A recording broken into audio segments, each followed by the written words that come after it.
Good morning, Morai V'Abotai. Bez Hashem, Mincha is going to be 8:10. Please be on time. The learning today is in honor of Lilui Nishmat Raya Rachel Bat Penina, Svetlana Bat Raya Rachel, and also Shlomo Ben Amalia and Refuah Shilma Rafael Herzl Ben Amalia. Sponsored by the Ovadia family and Alex Levy and his family. Chazaku Baruch to them. Further sponsorships, please see Rabbi Babayev. As we continue in the Halachot, we're going to discuss now cases where you're actually allowed to tell a goy directly to do something that might be considered a Torah violation in other contexts if a Jew were to do it. One of the cases that Shulchan Aruch mentions is extreme cold.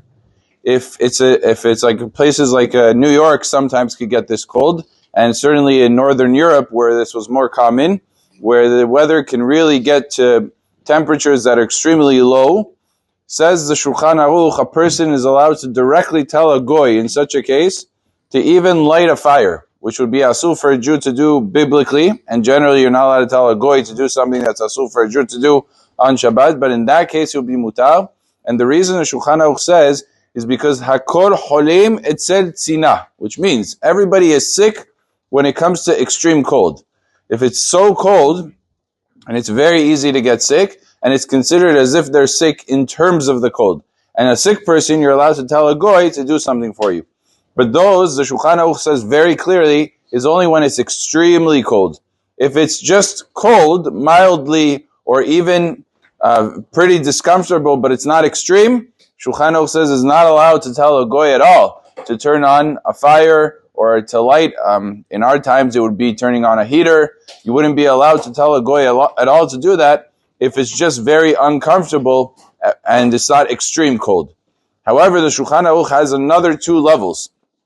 There's a discomfort, and there's something that we could call pretty cold, but not extreme. The difference between those two levels is if you're allowed to tell a goy for the sake of minors. Because Maran writes, even though for adults, it needs to be extreme. And I think the category of extreme would be maybe 10 degrees Fahrenheit, 20 degrees Fahrenheit, that's extreme cold. But for a minor, you don't need it to get to that level.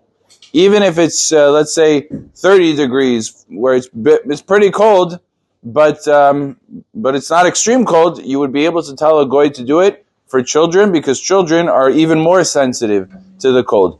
For an adult and for a child, both cases, if it's just mild, it's a little bit uncomfortable in the house, it's not as warm as you would like it to be, that would be asur to tell a goy, whether it's for the children or it's for adults.